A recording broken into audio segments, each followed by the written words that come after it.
오늘은 운전면허증이 있는 분들이라면 반드시 알아야 할 아주 중요한 정보를 가지고 왔습니다. 바로 2025년부터 달라지는 운전면허제도 6가지인데요. 운전면허증은 신분확인용뿐만 아니라 실제로 운전을 하기 위한 필요에 의해 거의 대부분의 시니어님들께서 가지고 계실 텐데요. 내년부터 이 운전면허제도가 대폭 변경된다고 합니다. 도대체 무엇이 어떻게 바뀐다는 건지 확실하게 알려드릴 테니 오늘 영상 절대 놓치지 마시길 바랍니다. 특히 오늘 내용은 우리 시니어님들 뿐만 아니라 시니어님들의 자녀분들, 지인분들 모두 운전하시는 분들이라면 알아두면 좋은 정보이니만큼 영상도 많은 공유 부탁드리겠습니다. 변경되는 운전면허제도 첫 번째는 디지털 운전면허증 도입입니다. 2025년부터는 디지털 운전면허증이 도입됩니다. 기존의 플라스틱 카드 대신 스마트폰 앱을 통해 언제 어디서나 디지털 면허증을 확인할 수 있게 되는 건데요. 이를 통해 면허증을 분실할 염려도 줄어들고 경찰 등 공공기관에서 신속하게 면허 상태를 확인할 수 있게 됩니다. 또한 디지털 운전면허증은 교통 단속 시에도 유용하게 사용될 수 있는데요.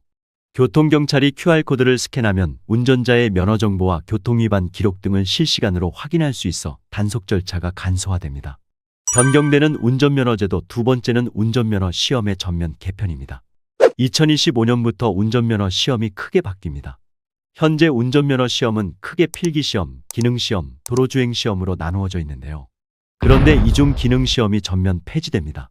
기존의 기능시험은 도로 주행 전 운전자가 기초적인 주행 능력을 점검하는 과정이었지만 이 과정이 불필요하다는 의견이 많았습니다. 이에 따라 기능시험을 없애고 주행시험만으로 실력을 평가하기로 결정된 것인데요. 이 변화는 시험 절차를 간소화하고 기존의 불필요한 단계를 없애는 데 목적이 있습니다. 그래서 필기시험과 주행시험만으로 운전면허를 취득할 수 있게 되며 이는 시험에 대한 부담을 줄여줄 것으로 기대됩니다. 이에 따라 운전면허 필기시험도 변경이 되는데요. 필기시험은 더 현실적이고 실용적인 내용으로 변경됩니다. 기존의 암기 위주 문제 대신 실제 교통 상황을 반영한 문제들이 출제될 예정이라고 하는데요. 예를 들어 사고 발생 시 대처 방법, 어린이 보호구역 등 운전 중 발생할 수 있는 다양한 상황에 대한 이해도가 요구되는 문제들이라고 합니다. 마지막으로 2025년부터는 운전면허 시험장에서 전기차로 기능시험을 치를 수 있게 됩니다. 응시자는 내연기관차 또는 전기차 중 무작위로 배정된 차량으로 시험을 치르게 되는데요. 전기차 특성을 반영한 새로운 채점 기준도 도입이 되는데 예를 들어 기존의 RPM 기준 감점 대신 긴급제동장치 등 안전제동장치 작동 여부로 위험 운전을 판단한다고 합니다. 변경되는 운전면허제도 세 번째는 도로주행 시험의 강화입니다.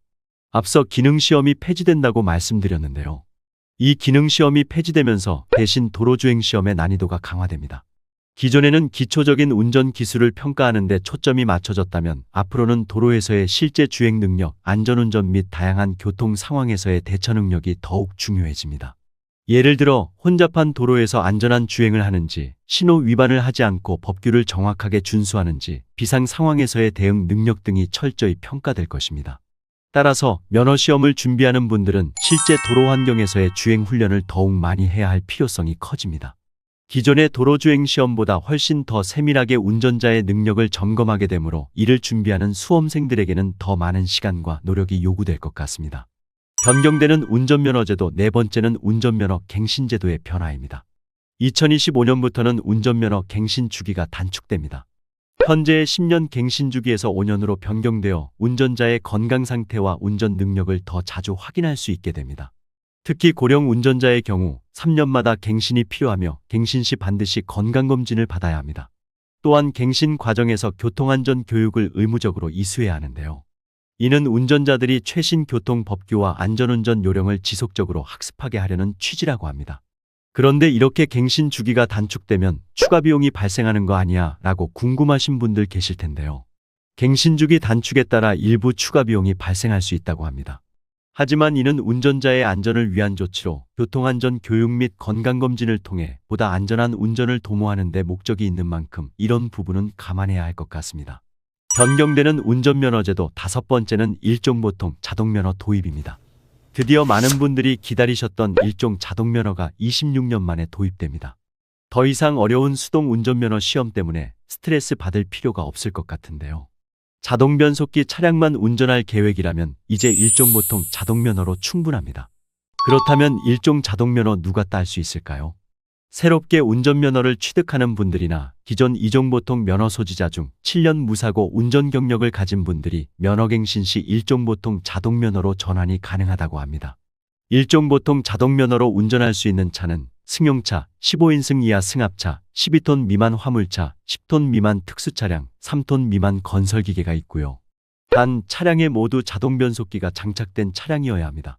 따라서 자동변속이 적용된 정원 15명 이하 승합차를 운전하기 위해 더 이상 힘들게 일종 보통면허 시험을 보지 않고도 앞으로는 일종 자동면허를 취득하고 주행할 수 있으니 이 점 참고하시기 바랍니다. 변경되는 운전면허제도 6번째는 음주운전 방지 장치 의무화입니다. 이번에는 여러분께 퀴즈를 한번 드려보겠습니다. 1년 중 음주운전 사고가 가장 많은 달은 언제일까요?